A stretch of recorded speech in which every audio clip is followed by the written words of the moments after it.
Chandrababu సర్కారుకు ultimatum జారీ చేశారు YS Jagan. పెంచిన ఆక్వా ఫీడ్ ధరలను ఈ నెలాఖరులోగా తగ్గించాలని, లేకంటే జూలై 1 లేదా 2న రైతుల తరఫున పోరాటం చేస్తామన్నారు. తాను కూడా ఆక్వా రైతులకు మద్దతుగా వెళ్తానని వైఎస్ జగన్ ప్రకటించారు. వైఎస్ జగన్తో సమావేశమైన ఆక్వా రైతులు తమ సమస్యలను జగన్కు వివరించారు.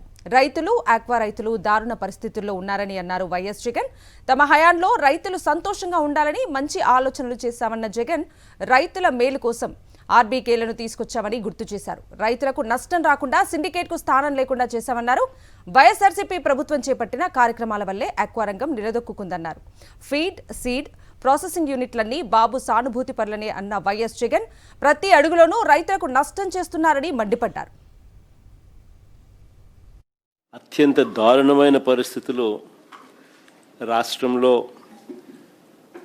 రైతులైనా సరే, ఆక్వా రైతులైనా సరే ఎదుర్కొంటా ఉన్న ప్రత్యేకమైన పరిస్థితులు ఈరోజు రాష్ట్రంలో మనం చూస్తూ ఉన్నాం.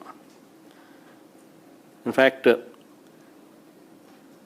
మన హయాంలో రైతు సంతోషంగా ఉండాలని, రైతైనా సరే, ఆక్వా రైతైనా సరే సంతోషంగా ఉండాలని ఎప్పుడూ ఎవరు చెయ్యని విధంగా ఆలోచనలు చేసినాం. ఆ ఆలోచనలు చేశాం కాబట్టే రాష్ట్రంలో ఎప్పుడు చూడని మార్పులు కూడా చోటు చేసుకున్నాయి. అది వ్యవసాయ రంగంలో అయినా కావచ్చు, ఆక్వా రంగంలో అయినా కావచ్చు. రైతును చెయ్యి పట్టుకొని నడిపించే ఒక వ్యవస్థ తీసుకొని వచ్చి రైతుకు అండగా నిలబడాలి అని చెప్పి ఆలోచన చేయగలిగాం కాబట్టే రాష్ట్రంలో ఈరోజు దాదాపుగా 10,000 చిల్లర పైన ఆర్బీకేలు వచ్చినాయి. అదే మాదిరిగానే ఈ ఆక్వా ప్రాంతంలో సాగు చేసుకుంటా ఉన్న రైతులందరికీ కూడా అక్కడే ఆర్బీకేలు, ఆ ఆర్బీకేల్లోనే ఆక్వా రంగానికి మేలు జరిగించే విధంగా ఫిషరీస్ అసిస్టెంట్లు, వీళ్ళంతా కూడా గ్రామ సచివాలయాలు పక్కనే ఈ ఆర్బీకేల పరిధిలో ఫిషరీస్ అసిస్టెంట్లు దాదాపుగా ఈ ఆక్వా ప్రాంతాలలోనే సాగుకు నాణ్యతతో కూడిన సీడ్ టెస్టింగ్ అయితేనేమి, ఫీడ్ టెస్టింగ్ అయితేనేమి, అన్ని విషయాలలోనూ చేయబట్టుకుని నడిపించే విధంగా 35 ఆక్వా ప్రాంతాలు, ఆక్వా రంగంలో ఎక్కువగా పండించే ఈ ప్రాంతాలు, ఈ నియోజకవర్గాలు, ఈ ప్రాంతాలు 35 ఇంటిగ్రేటెడ్ ఆక్వా ల్యాబ్స్ ఏర్పాటు చేయడం జరిగింది. 35 ఆక్వా ఇంటిగ్రేటెడ్ ల్యాబ్లు, 782 ఆర్బీకేల్లో ఫిషరీస్ అసిస్టెంట్లు, ఇవన్నీ కూడా ప్రతి అడుగులోనూ చేయి పట్టుకొని నడిపించేటివి.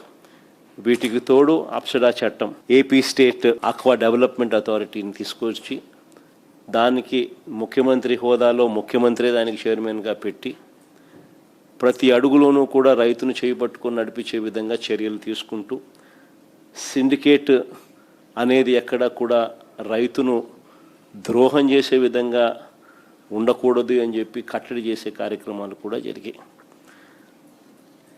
ఇవన్నీ ఒక ఎత్తు. రూపాయిన్నరకే కరెంట్ ఇచ్చి ఆక్వా రంగాన్ని నిలదొక్కునేలా చేయాలి అనే అడుగులు వేసిన కార్యక్రమం కూడా జరిగిందని అంటే కూడా ఆ రోజు మన ప్రభుత్వ హయాంలో, వైఎస్ఆర్సీపీ ప్రభుత్వ హయాంలో జరిగిందని చెప్పి కూడా గర్వంగా కూడా చెప్పగలుగుతాం. క్రమం తప్పకుండా ఇన్ఫ్యాక్ట్ రూపాయిన్నరకే కరెంట్ ఇవ్వడం వల్ల దాదాపుగా 3,300 కోట్లు సబ్సిడీ కూడా మనమే ఇచ్చినాం.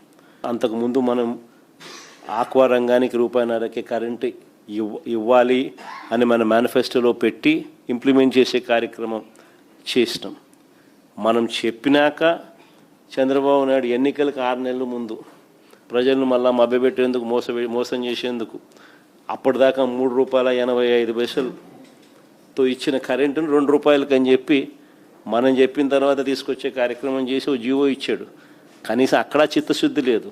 జీవో ఇచ్చాడు కానీ ఆ 330 కోట్లు కూడా మళ్ళీ మన ప్రభుత్వం వచ్చిన తర్వాత మనం రిలీజ్ చేసినాం. ఈ మాదిరిగా చిత్తశుద్ధి లేకుండా చేసిన కార్యక్రమాలు అటువైపున, చిత్తశుద్ధితో చేసిన కార్యక్రమాల ఫలితం నిజంగా ఆక్వా రంగం నిలదొక్కుంది అని చెప్పడానికి ఎన్నెన్నో ఉదాహరణలు ఉన్నాయి. ఇన్ఫ్యాక్ట్ రాష్ట్రానికి బెస్ట్ మెరైన్ స్టేట్ అవార్డులు ఫిషరీస్ డిపార్ట్మెంట్, సెంట్రల్ గవర్నమెంట్ ఇచ్చింది.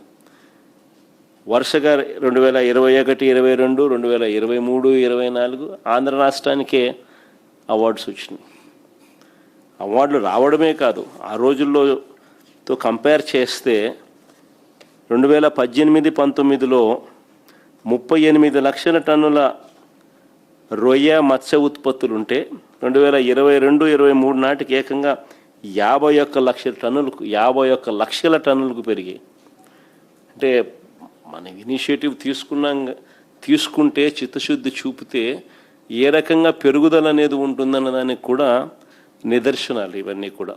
ఫీడ్ ధరలు కూడా మన హయాంలో కూడా అడుగులు ముందుకు వేస్తూ వీళ్ళంతా కూడా సిండికేట్లు ఫామ్ అయ్యి వీళ్ళంతా కూడా 3 సార్లు పెంచితే 3 సార్లు ఉపసంహరించుకునేట్టుగా చేసినాం. పెంచిన ప్రతిసారి వెంటనే అప్సడా రంగంలోకి దిగడం, వాళ్ళని పిలిపించడం, వెంటనే ఆ ధరలన్నీ కూడా ఉపసంహరించుకునేలా చర్యలు తీసుకోవడం 3 సార్లు.